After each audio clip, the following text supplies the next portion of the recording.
Dear students, today we are going to discuss about the Indian financial system.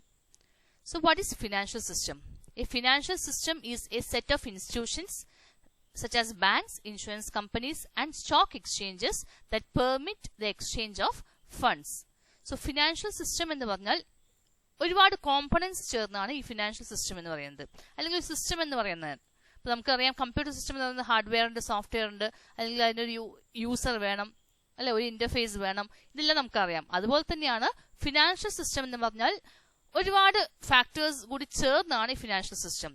എന്തിനാണ് ഈ financial system work ചെയ്യുന്നത്, അല്ലെങ്കിൽ എന്തിനു വേണ്ടിയിട്ടാണ്? It is mainly for the exchange of funds from the hands of surplus to the areas of deficit. So a financial system functions as an intermediary and facilitate the flow of fund from the area of surplus to the area of deficit. നമുക്ക് എല്ലാവർക്കും അറിയാം ബാങ്കിന്റെ main function എന്താണ്? Bank is accepting deposit from the public and lending to the public. Excess cash ആയിരത്താണോ കയ്യിലുള്ളത്, അല്ലെങ്കിൽ surplus cash ഉള്ളവരിടത്തും deposit accept ചെയ്യുകയും അതേപോലെ തന്നെ ആർക്കാണോ ആവശ്യം, ഫണ്ട് ആവശ്യമുള്ളത്, അവർക്ക് എന്ത് ചെയ്യുന്നു, അവർക്ക് ലെൻഡ് ചെയ്യുകയും ചെയ്യുന്നതാണ് ബാങ്കിന്റെ ഫംഗ്ഷൻ. ബാങ്കിന്റെ കൺട്രോൾ ചെയ്യുന്ന RBI റെഗുലേഷൻസ് ബേസ് ചെയ്തിട്ടാണ് എല്ലാ ബാങ്കും വർക്ക് ചെയ്യുന്നത്. അതുപോലെ തന്നെയാണ് ഫിനാൻഷ്യൽ സിസ്റ്റം എന്ന് പറയുന്നത്. അവിടെയും എന്തുണ്ട്? റെഗുലേഷൻസ് ഉണ്ട്, റൂൾസ് ഉണ്ട്. ലെൻഡേഴ്സിന് എന്താണ് റൂള്, അല്ലെങ്കിൽ ബോറോവേഴ്സിന് എന്താ റൂള്, അതിനിടയിൽ നിൽക്കുന്ന ഇന്റർമീഡിയറീസ്, ഈ ബാങ്ക്, ഇൻഷുറൻസ് കമ്പനി, ഇവരെല്ലാം ഇന്റർമീഡിയറീസാ. സോ ഇവരുടെ റോൾ എന്താണ്? സോ ഇങ്ങനെയുള്ള എല്ലാ കാര്യങ്ങളും ഈ ഫിനാൻഷ്യൽ സിസ്റ്റത്തിൽ ഇൻക്ലൂഡ് ചെയ്തിട്ടുണ്ട്.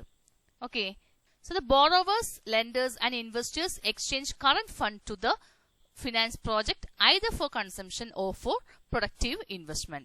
So ഇവിടെ ബോറോവേഴ്സ് ബോറോ ചെയ്യുന്നുണ്ട്, ഫണ്ട് ബോറോ ചെയ്യുന്നത് എന്തിനു വേണ്ട? Either may be for consumption പർപ്പസിനാവാം, അല്ലെങ്കിൽ എവിടെയെങ്കിലും ഉള്ള ഒരു ഇൻവെസ്റ്റ്മെന്റ് പർപ്പസിനും പ്രൊഡക്റ്റീവ് ഇൻവെസ്റ്റ്മെന്റിന് വേണ്ടി ആവാം. ഇപ്പൊ ഞാൻ ബാങ്കിൽ നിന്ന് ലോൺ എടുക്കുന്നു, ഞാൻ ഷെയർ മാർക്കറ്റിൽ ഡെപ്പോസിറ്റ് ചെയ്യണം, അല്ലെങ്കിൽ ഷെയർ മാർക്കറ്റിൽ ഇൻവെസ്റ്റ് ചെയ്യണം. അങ്ങനെയാണെങ്കിൽ എന്തിനു വേണ്ടിയിട്ടാണ്? ബാങ്കിൽ നിന്ന് ചെറിയ ഇൻട്രസ്റ്റ് റേറ്റിന് ഞാൻ ലോൺ എടുക്കുന്നു.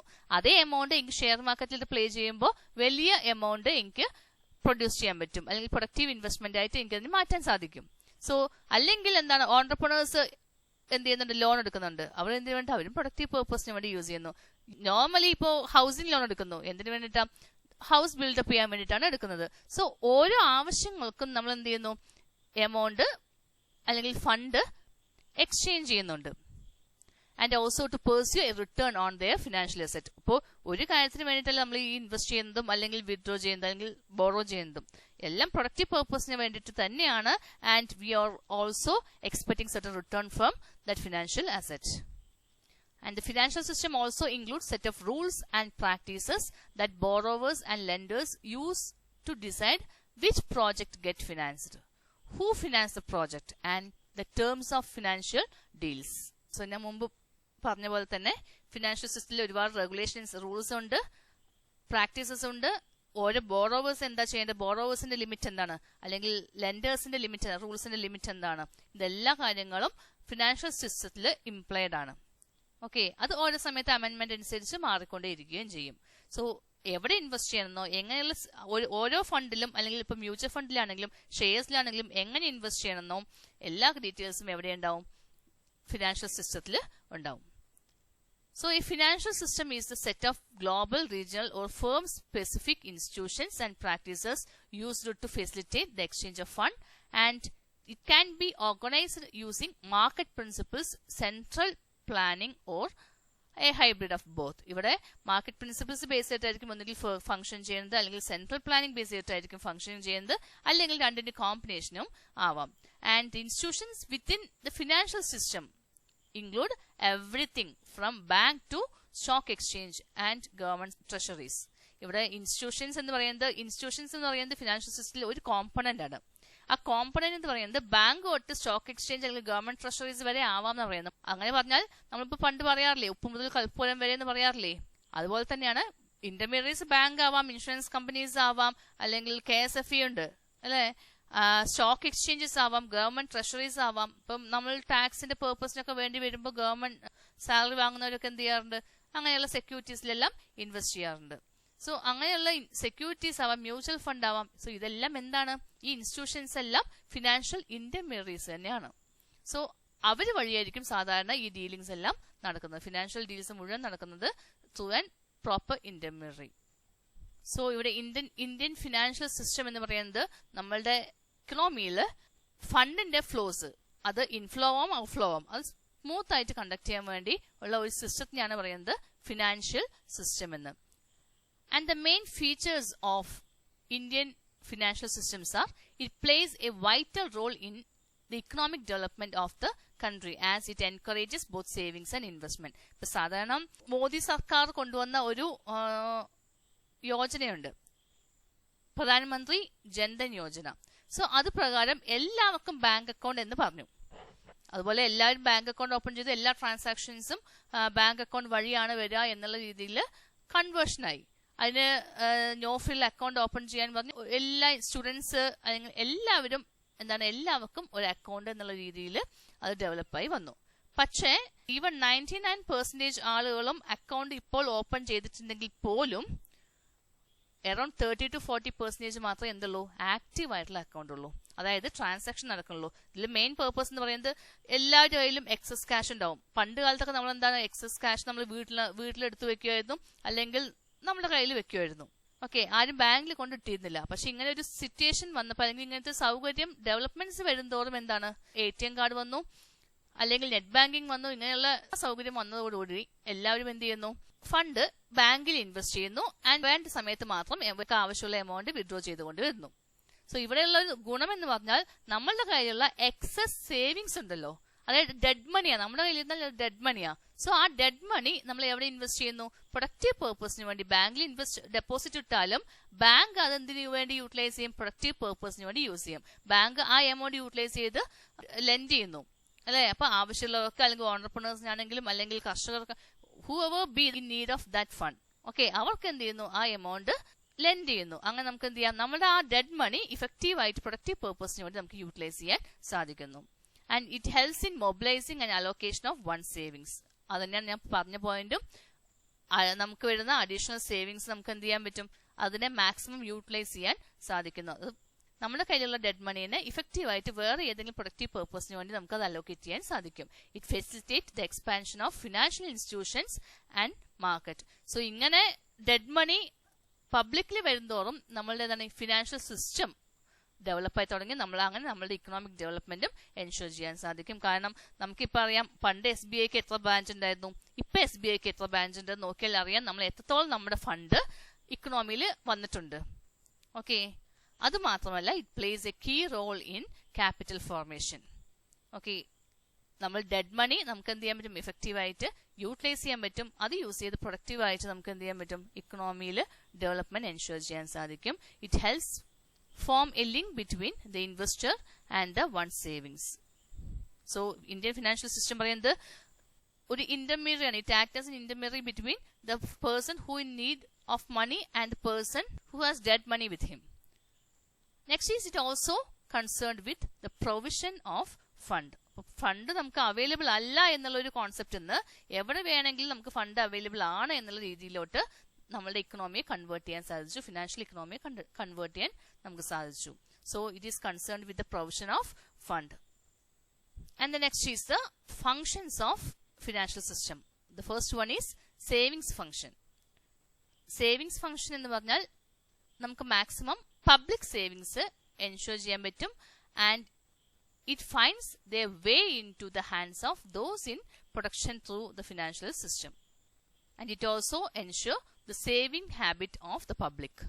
So ഇപ്പൊ നമ്മളുടെ കയ്യിലുള്ള എക്സസ് ക്യാഷ് എന്തെങ്കിലും ഉണ്ടെങ്കിൽ നമ്മൾ എവിടെയെങ്കിലും ഇൻവെസ്റ്റ് ചെയ്യണമെങ്കിൽ നമുക്ക് അത് ഫ്യൂച്ചറിലുള്ള ഒരു ക്യാഷ് ഫ്ലോസ് എൻഷുർ ചെയ്യാൻ സാധിക്കും.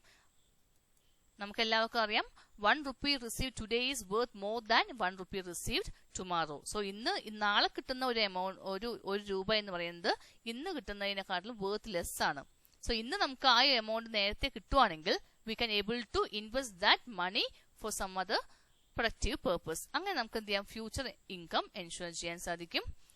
And when it comes to the hands of producers, which result in the production of better goods and services.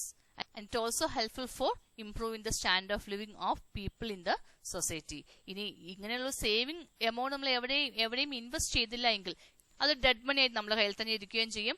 പ്രൊഡക്റ്റീവായിട്ട് economic ഡെവലപ്മെന്റിന് വേണ്ടി നമുക്ക് യൂട്ടിലൈസ് ചെയ്യാൻ പറ്റുകയില്ല. And thereby the standard of livings begin to fall.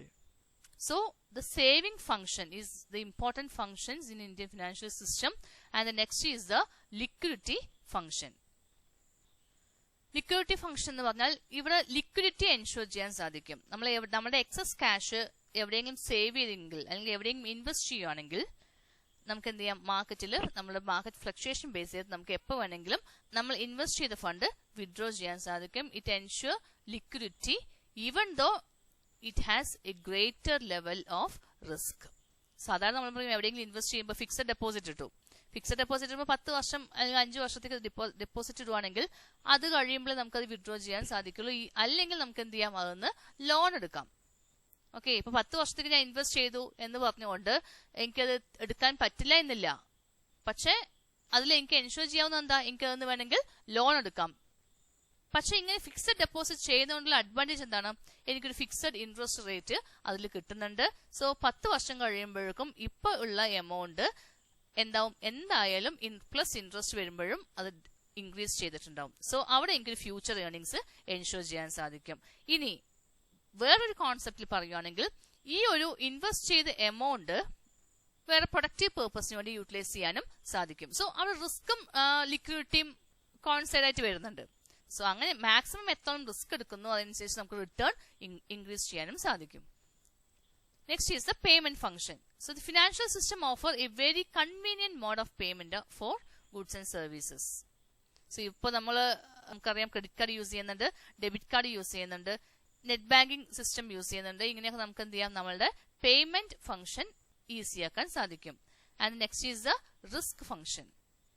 We all know that നമുക്കൊരു life എടുത്തു കഴിഞ്ഞാൽ നമുക്ക് ഒരുപാട് risk ഉണ്ട്. നമുക്ക് ഹെൽത്ത് മെയിൻറ്റെയിൻ ചെയ്യാൻ വേണ്ടി ഹെൽത്ത് ഇൻഷുറൻസ് എടുക്കുന്നുണ്ട്, അല്ലെങ്കിൽ നമ്മുടെ ഇൻകം എൻഷുർ ചെയ്യാൻ വേണ്ടി നമ്മൾ പോളിസി എടുക്കുന്നുണ്ട്. അതല്ലെങ്കിൽ നമ്മൾ ഇപ്പോഴുള്ള നമ്മുടെ ലൈഫ് എൻഷുർ ചെയ്യാൻ വേണ്ടി പലരും ഫ്യൂച്ചറിലേക്കുള്ള ഏതെങ്കിലും ഇൻവെസ്റ്റ്മെന്റ് പ്ലാന് എടുക്കുന്നുണ്ട്.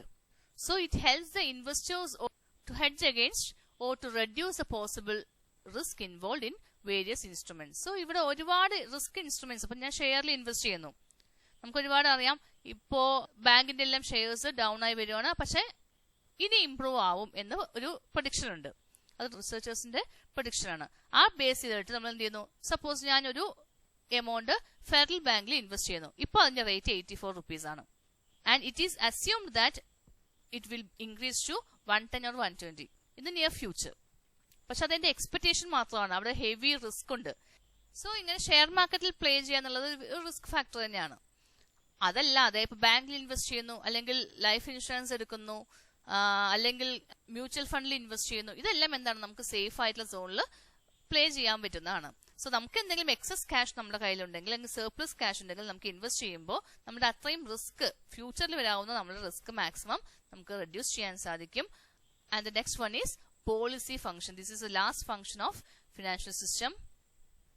സാധാരണ കേസിൽ ഒരു ഇൻവെസ്റ്റ്മെന്റിനെ അല്ലെങ്കിൽ ലെൻഡിങ് ബോറോയിനെ ഡിപ്പെൻഡ് ചെയ്യുന്ന ഫിനാൻഷ്യൽ ഫംഗ്ഷനെ ഡിപ്പെൻഡ് ചെയ്യുന്നത് ഒരുപാട് മൈക്രോ ഇക്കണോമിക് ഫാക്ടേഴ്സ് മാത്രമല്ല മാക്രോ ഇക്കണോമിക് ഫാക്ടേഴ്സ് ആണ് ഒരുപാട് ഇൻഫ്ലുവൻസ് ചെയ്യുന്നത്. അതായത് ഇപ്പോഴത്തെ ഇൻഫ്ലേഷൻ ഡിഫ്ലേഷൻ, അല്ലെങ്കിൽ ഇൻട്രസ്റ്റ് റേറ്റ്, അല്ലെങ്കിൽ ഇപ്പൊ ഷെയർസിനെ കൺസിഡർ ചെയ്താൽ തന്നെ അവരുടെ ഡിവിഡൻഡ് പോളിസി.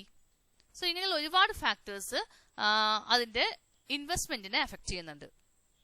സോ അതിന് ബേസ് ചെയ്തിട്ട് തന്നെ ഇപ്പൊ ബാങ്കിന്റെ കേസിലാണെങ്കിൽ റിസർവ് ബാങ്ക് ഓഫ് ഇന്ത്യയാണ് മൊത്തം മണി കൺട്രോൾ ചെയ്യുന്നത്. So reserve bank of India fix ചെയ്യുന്ന SLR അല്ലെങ്കിൽ CRR ബേസ് ചെയ്തിട്ടായിരിക്കും ബാക്കി എല്ലാ ബാങ്കുകളും അവരുടെ ഇൻട്രസ്റ്റ് റേറ്റ് ചാർജ് ചെയ്യുന്നത്. സോ ഇപ്പൊ SLR അല്ലെങ്കിൽ CRR കുറയുന്നെങ്കിൽ ഓട്ടോമാറ്റിക്കായിട്ട് ബാങ്കുകൾ അവരുടെ ഇൻട്രസ്റ്റ് റേറ്റ് കുറയ്ക്കുന്നുണ്ട്. സോ അങ്ങനെ നമുക്ക് എന്താണ് ചീപ്പർ റേറ്റിൽ. സോ പോളിസി അനുസരിച്ച് RBI അല്ലെങ്കിൽ ഇതിന്റെ റെഗുലേറ്റിംഗ് അതോറിറ്റി എടുക്കുന്ന ഡിസിഷൻ ബേസ് ചെയ്തിട്ട് അല്ലെങ്കിൽ പോളിസി ഡിസിഷൻ ബേസ് ചെയ്തിട്ടായിരിക്കും നമ്മളുടെ ഇൻവെസ്റ്റ്മെന്റിന്റെ വാല്യൂ ഡിറ്റർമൈൻ ചെയ്യുന്നത്, അല്ലെങ്കിൽ ഇൻവെസ്റ്റ്മെന്റിൽ നിന്ന് കിട്ടുന്ന റിട്ടേൺ ഡിറ്റർമൈൻ ചെയ്യുന്നത്. So these are the important functions of Indian financial system.